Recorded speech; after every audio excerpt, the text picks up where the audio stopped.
सभी को संयुक्त मोर्चा के तरफ से, हमारे पार्टी के तरफ से क्रांतिकारी इस्तकबाल पेश करते हुए कुछ चंद बातें आप सभी के सामने रखेंगे।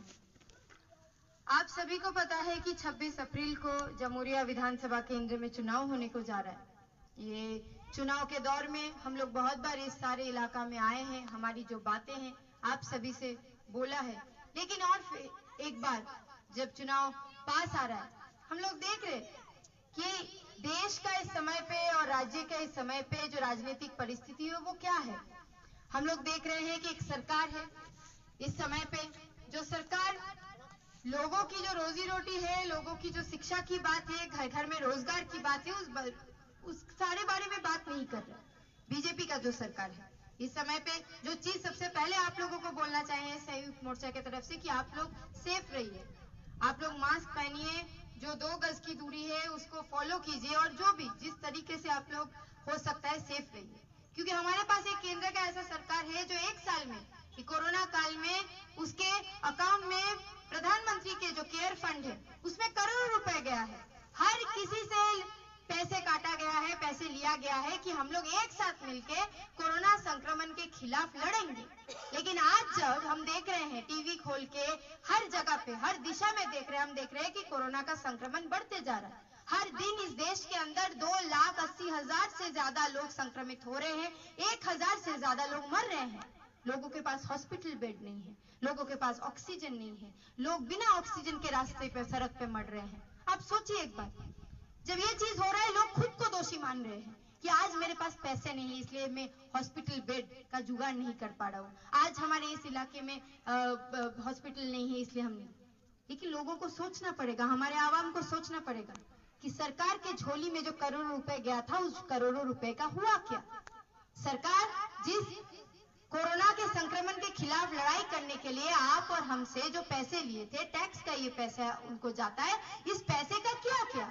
आज हमारे आवाम के लिए पैसा यूज नहीं हो रहा है, अदानी और अंबानी के लिए हो रहा है, उनका लोन माफी हो रहा है, लेकिन हमारे लिए एक हॉस्पिटल बेड तक नहीं मिल रहा है। हमारा जो आवाम है वो दुखते दुखते ऑक्सीजन के लिए सड़क पे उतर के मर रहा है। लेकिन एक सरकार ऐसा है जो भाजपा का, जो आपको आज भी आके ये बोल रहा है कि धर्म के नाम पे वोट कीजिए। आप सोचिए एक बार, हमें आके यहाँ पे बोल रहा है कि धर्म के नाम पे आप वोट कीजिए। हम कैसे जिएंगे, आने वाले समय कैसे होगा, हमारे रोजी रोटी मिल पाएगा कि नहीं, हमें अस्पताल का बेड मिल पाएगा कि नहीं, ये सब कुछ मुद्दा नहीं है उनके पास। लेकिन ये हमारा रियलिटी है। आप लोगों को समझना पड़ेगा कि समाज में इस समय पे जिस तरीके से संक्रमण बढ़ रहा है, जिस तरीके से रोजी रोटी खत्म हो रहा है, जिस तरीके से नौकरी खत्म हो रही है, ये है रियलिटी हमारे पास। धर्म क्या इससे पहले नहीं था? 2011 के पहले जब वामफ्रंट का सरकार था तब क्या यहाँ पे नवरात्रि नहीं मनाए जाते थे? क्या तब रामनवमी नहीं मनाए जाते थे? तब क्या दुर्गा पूजा यहाँ पे नहीं होता था? तब क्या इस राज्य में ईद नहीं मनाया जाता था, रमजान नहीं मनाया जाता था? लेकिन लोग को जिस तरीके से धर्म के नाम पे बांटा जा रहा है, उसके पीछे जो काम कर रहा है केंद्र का सरकार, वो है LIC को बेच रहा है, BSNL को बेच रहा है। हम तो आज जमुरिया में खड़े हैं, यहाँ पे खड़े हैं, किस तरीके से कोलियारी को बेच रहा है। जब कोलियारी को बेच रहा है तब तो ये जो गेरुआ झंडे वाले आके नहीं बोल रहे कि भाई आप हिंदू हो, आपसे रोजी रोटी छीना जा रहा है, हम भी हिंदू है, चलिए आते हैं लड़ते हैं कोलियारी को बचाने के लिए, तब तो नहीं बोल रहा है धर्म के नाम पे। आप लोग थोड़ा सोचिए कि हम क्या कर रहे हैं। इस देश में बहुत लोगों ने सोचा था कि अच्छे दिन आएंगे, और अच्छे दिन आने चाहिए, जरूर आने चाहिए, लेकिन अच्छे दिन के नाम पे भाजपा को वोट दिए थे। लेकिन क्या किया? यहीं पे आसनसोल में MP बैठे हैं, एक बार भी आप लोगों के पास आके ये बोल के गए हैं, या आपके जो कोलियारी की बचाने की लड़ाई है उसमें आपके साथ खड़े हुए हैं? आप सोचिए, वो MP बनने के बाद उन्होंने क्या बोला था 2014 में कि हम लोग भाजपा जब आएंगे MP यहाँ पे, आप लोग हमें लोकसभा पहुंचाइए तो हम यहाँ पे जितना राष्ट्रीय संस्था है उसको बचा लेंगे। और बाबुल सुप्रियो आने के बाद सबसे पहला जो चीज हुआ, हिंदुस्तान केबल्स बिक गया। उसके बाद एक के बाद एक भाजपा के नाम पे कोलियारी को बेचा जा रहा है केंद्र सरकार, और हम रोजी रोटी खो रहे हैं, आम जनता रोजी रोटी खो रहा है, हमारा यहाँ का आवाम रोजी रोटी खो रहा है। आप इस बात को सोचिए कि 26 तारीख की बात जब हम कर रहे हैं, आप लोगों को यही बात बोल रहे, थोड़ा सोचिए कि आपको पक्ष पक्ष लेना पड़ेगा, आपको पक्ष लेना पड़ेगा, क्योंकि बाद में रोने के सिवाय हमारे पास कुछ नहीं रहेगा। सरकार तो चुन लिए थे 2014 में, 2019 में लोगों ने भाजपा का सरकार आएगा, लेकिन वो भाजपा का सरकार कर क्या रहा है? आज लोग क्यों सड़क पे मर रहे हैं? आज किसान आंदोलन क्यों करना पड़ रहा है? आज महंगाई इतना बढ़ क्यों रहा है? आप लोगों ने देखा होगा 2014 से पहले जब कोई भी सरकार एक कानून लाता था, अगर वो जन विरोधी होता था तो लोग आवाम, जो विरोधी दल है, वो सड़क पर उतरते थे और बोलते थे हमें ये नीतियां पसंद नहीं है, और लोग अगर आंदोलन करते थे वो सरकार हटाया जाता था। लोग इलेक्शन में आते थे, निर्वाचन में होता था, लोग चुनाव में आके उस सरकार को हटाते थे। ये सरकार एक के बाद एक ऐसा नीति आ रहा है जिसमें हम और आपका जीवन को छीना जा रहा है। लेकिन इस सरकार का इतना घमंड है, भाजपा का इतना घमंड है, इनको लग रहा है कि धर्म और जाति के आधार पे हम लोगों को बांट के हर वक्त जीतते रहेंगे। लेकिन जमुरिया और पश्चिम बंगाल के लोग इतना बेवकूफ नहीं है। हमें पता है कि हमारा जो असली दोस्त और हमारा शत्रु कौन है। हमें बहुत अच्छे से पता है कि कौन हमारे साथ हर दिन एक करके हमारी इस लड़ाई में रहते हैं और कौन दगा करके हमारे पीठ में छुरी मारते हैं। इस बात को आप लोगों को समझना पड़ेगा। पश्चिम बंगाल के अंदर एक और सरकार हमने देखा है तृणमूल का, किस तरीके से उसने दुर्नीति किया है, किस तरीके से उसने तोलाबाजी किया है। एक काम सरकार करने से, आपका सर्टिफिकेट लिख देने से पहले वो बोलेगा कि 500 रुपए, 1000 रुपए, 2000 रुपए निकालिए तभी आपका काम हो पाएगा। ऐसा परिवर्तन तो पश्चिम बंगाल का आवाम नहीं चाहता था ना। पश्चिम बंगाल का आवाम इस तरीके से वोट दिया था कि नहीं, परिवर्तन आएगा, लोगों की जो हालत है उसमें बेहतरी होगा। क्या आप लोग एक बार आप लोग सोच के देखिए, आपके हालातों में बहुत बेहतरी हो गया है? अगर बेहतरी हो गया है तो आज भी जमुरिया के इलाके में जब हम लोग जाते हैं, लोगों को से बात करते, वो बोलते कोलियरी अगर बंद हो जाएगा तो मेरा रोजी रोटी खत्म हो जाएगा। यहाँ पे अगर कारखाना नहीं बन पाएगा तो दीदी हम लोग इतना जो पढ़े हैं उसके बाद कहाँ नौकरी करेंगे? ये इश्यूज है और ये हमारे सामने है। आप लोग सोचिए, आपके घर में बहुत सारे ऐसे बच्चे होंगे, हमारे भाई बहन होंगे, आपके बच्चे होंगे जो बेरोजगार बैठे हैं। यहाँ पे बहुत सारे लोग होंगे, यहाँ के जो जमुरिया के नौजवान होंगे जो तैयारी कर रहे हैं, कोई यूपीएससी के लिए तैयारी कर रहा है, कोई वेस्ट बंगाल में जो सारे एग्जामिनेशंस होते हैं, परीक्षाएं होते हैं, उसके लिए तैयारी कर रहे हैं, लेकिन नौकरी नहीं है। हम देख रहे हैं पिछले 7 साल में, आप देखिए यूपीएससी में जो लोग तैयारी कर रहे थे 1400 से सीट आज आके घट के 600-700 सीट आ रहे हैं। उसमें भी लैटरल एंट्री हो रहा है, उसमें भी आप और हमारे घर के नौजवान जो है, जो नौकरी चाह रहे हैं, उनका नौकरी नहीं हो रहा है। जो लोग अफसर ऑलरेडी बने हुए हैं उनका लैटरल एंट्री में नौकरी मिलते जा रहा है, लेकिन आप और हमारे घर में जो बच्चे इतना मेहनत करके पढ़ रहे हैं उनको नहीं मिल रहा है।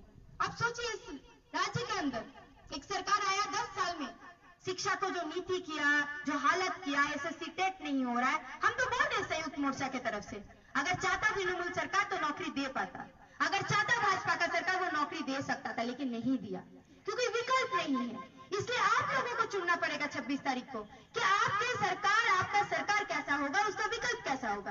क्या उसका विकल्प होगा कि अदानी और अंबानी के साथ खड़ा होगा, या उसका विकल्प होगा कि यहाँ के जो आवाम है उसके साथ खड़ा होगा, जो मेहनत कश जनता है, जो श्रमिक है, जो किसान है, जो मजदूर है, उसका साथ खड़ा होगा।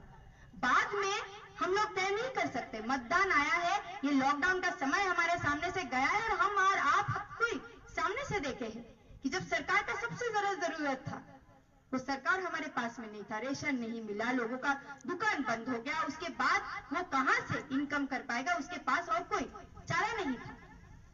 लेकिन आज सरकार मजबूर कर रहा है आपको ही बताने में कि आपकी गलती है। अगर सरकार चाहता तो अस्पताल बना सकता था, अगर सरकार चाहता तो वो हर दिन रेशन पहुंचा सकता था। ऐसा तो नहीं है कि हमारे देश के अंदर विकल्प नहीं। केरल के अंदर वामफ्रंट जो सरकार है वो विकल्प दे रहा है। आज के समय पर आप देखिए, जब पूरे देश भर में जो भाजपा के मिनिस्टर है पीयूष गोयल, वो क्या बोल रहे हैं कि ऑक्सीजन सिलेंडर अब कम सांस लीजिए, कम ऑक्सीजन आपको प्रयोग करना पड़ेगा। फिर तब केरल का ऐसा वामफ्रंट सरकार है जो हर एक राज्य में, चाहे वो भाजपा का सरकार हो, कहीं पे भी हो, हर एक जगह में ऑक्सीजन सिलेंडर भिजवा रहा है। गोवा को 20,000 लीटर ऑक्सीजन सिलेंडर उसने भिजवाया है। क्यों? क्योंकि विकल्प है। आपको हर दिन मीडिया के माध्यम से, हर दिन प्रचार के माध्यम से बोला जा रहा है कि विकल्प आपके पास नहीं है, लेकिन आपको चुनना पड़ेगा कि विकल्प क्या होगा आने वाले समय में। और यही विकल्प होगा हम जो संयुक्त मोर्चा की तरफ से बोल रहे हैं कि मेहनत का जो जनता है उसके साथ खड़े होकर लड़ाई करना पड़ेगा ऐसा समाज बदलने के लिए, जो समाज में लोगों की रोजी रोटी, लोगों की शिक्षा, हर घर में जो आवाम है उनकी रोजगार के लिए बातें होगी। धर्म हर किसी के पास रहेगा, हर जगह पे रहेगा, लेकिन हम जो बोल रहे हैं कि ये जो राजनीतिक मंच है वहां पे जो सरकार का रिस्पॉन्सिबिलिटी है वो है लोगों के लिए काम करना। इस जमुरिया इलाके में यही तो ये जगह है जहां पे यहाँ पे फैक्ट्री बनना था जेके नगर में, आप सभी को पता है। लेकिन वहां पे क्या हुआ, एक दीवार खड़ा कर दिया, उसके बाद खाली नौजवानों को नौकरी मिलता। हमें पता है वीडियो कॉन रेशमी के बारे में, वहां पे नौजवानों को नौकरी मिलता, हजारों नौजवानों को नौकरी मिलता, लेकिन हुआ क्या? 10 साल में एक ऐसा सरकार आया जो जमुरिया के इलाके में या ये पूरा शिल्पांचल, आप पूरा शिल्पांचल देख लीजिए, कोयला खदान जहां पे है, राष्ट्रीय संस्था जहां पे एक कारखाना वो लोग नहीं बना पाए, और जो कारखाना बना था वामफ्रंट के समय पे उसको भी खत्म कर रहे, उसको बंद कर रहे हैं। तो कहां से आएगा नौकरी? तो आप लोगों को पक्ष चुनना पड़ेगा आने वाले 26 तारीख के। क्या आपका पक्ष कैसा होगा कि 10 साल जिन्होंने हमारे राज्य में शासन किया और हम लोगों को सड़क पे उतर जाने में मजबूर किया, रेशन नहीं मिला, इतना दुर्नीति किया, शारदा के नारदा के नाम पे लोगों से पैसे लूटे, गरीब को ठगाया, बार बार जो गरीब मेहनत कश जनता है उसको अपने घर से हटाने का पूरा परिकल्पना किया, कोशिश किया, ऐसा सरकार को हम लाना चाहते हैं? या ऐसा एक सरकार को लाना चाहते हैं जो 7 साल से केंद्र के सरकार में है, जो आज आके बोल रहा है कि सोनार बांग्ला बनाएंगे, लेकिन सोचिए कि वो सोनार यूपी क्यों नहीं बना पाया, वो त्रिपुरा में डबल इंजन का सरकार क्यों नहीं चला पा रहा है। आप सोचिए आज यूपी में ऐसा हालत है जब कोविड हेल्पलाइन में जो मरीज है वो कॉल कर रहा है कि हमें बचा लीजिए, हमें अस्पताल, कोई अस्पताल में लेके जाइए, उनको बोला जा रहा है कि इससे बेहतर है आप मर जाइए।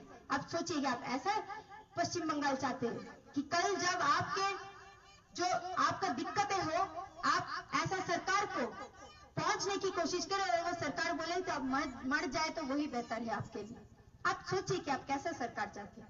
हम देख रहे हैं हर दिन यूपी के अंदर किस तरीके से महिलाओं को अत्याचार हो रहा है। हाथरस का घटना आप लोगों ने सुना होगा, और सिर्फ एक हाथरस का घटना नहीं है, हर दिन एक के बाद एक घटना हो रहा है। जब महिलाएं बाहर आ रहे, स्टूडेंट्स, कोई 14 साल, कोई 15 साल की लड़कियां बाहर आ रहे, कॉलेज जा रहा है, कोई स्कूल जा रहा है, उसको किस तरीके से अत्याचार किया जा रहा है।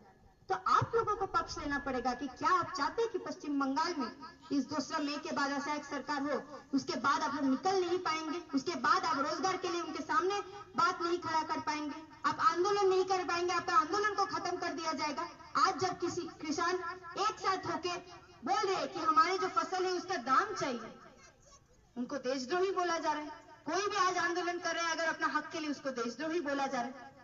मतलब इस सरकार ने बोल दिया है कि सरकार की नीति के विरोध कोई भी अगर बोलेगा इस देश के अंदर वो देश विरोधी हो जाएगा।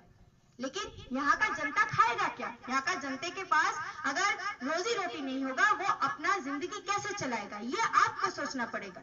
और अगर इस समाज का, हमारी जो जीवन है उसका बेहतरी आपको करना है तो आप सभी से जो अपील हम कर रहे हैं यहाँ पे कि आप लोग हंसिया हथौड़ा तारा छाप, जो 1 नंबर बटन है, आप उसको दबा के हम लोगों को असेंबली में पहुंचाइए। सिर्फ असेंबली में एक जो लड़की आपके सामने यहाँ पे प्रत्याशी है उसको पहुंचाने की बात नहीं है, आप लोगों की जो हक की लड़ाई है उसको पहुंचाने की बात है। आपकी लड़ाई आने वाले समय में, ये लड़ाई हो पाएगी कि नहीं, ये 26 अप्रैल आप लोग निश्चित कर पाएंगे कि आने वाले समय में 2 मई के बाद जब आप लोगों की कटौती होगी या कोलियारी को बंद करने की साजिश किया जाएगा, क्या ये सरकार, ऐसा लोग हमारे पास, ऐसा प्रतिनिधित्व होगा जो आपके साथ खड़ा रहेगा, या ऐसा प्रतिनिधित्व होगा जो आपके साथ, आपके खिलाफ खड़ा होकर बोलेगा अच्छा हो रहा है, कोलियारी बंद हो जाना चाहिए, इसका निजीकरण हो जाना चाहिए, आपका जो नौकरी है इसका खत्म हो जाना चाहिए, और हम उसके लिए कुछ नहीं कर पाएंगे। तो इसलिए आपको पक्ष लेना पड़ेगा कि आने वाले समय में ये जमुरिया और पश्चिम बंगाल का जो चित्र है वो कैसा होगा।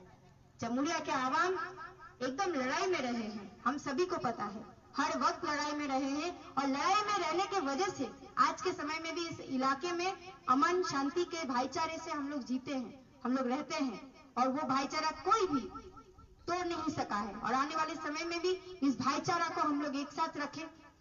बहुत भाषी लोग हैं, बहुत सारे धर्म के लोग हैं, एक साथ हम लोग जिस तरीके से रहते हैं, लेकिन एक बात को हम लोग एकदम ऊपर उठ के बोलते हैं कि हमें नौकरी चाहिए, हमें रोजगार चाहिए, शिक्षा चाहिए। अगर वो हमारे पास नहीं होगा आने वाले समय में, हमारे पास कुछ नहीं होगा। क्योंकि जब दिन के खत्म में हम लोग घर जाते, कहीं से भी नौकरी करके स्कूल से वापस आते, कॉलेज से वापस आते, हमें जो खाना चाहिए होता है, तो वो कोई अगर रोजगार करता है घर में, अगर रोजगार करके लाता है, उसी पैसे से आता है।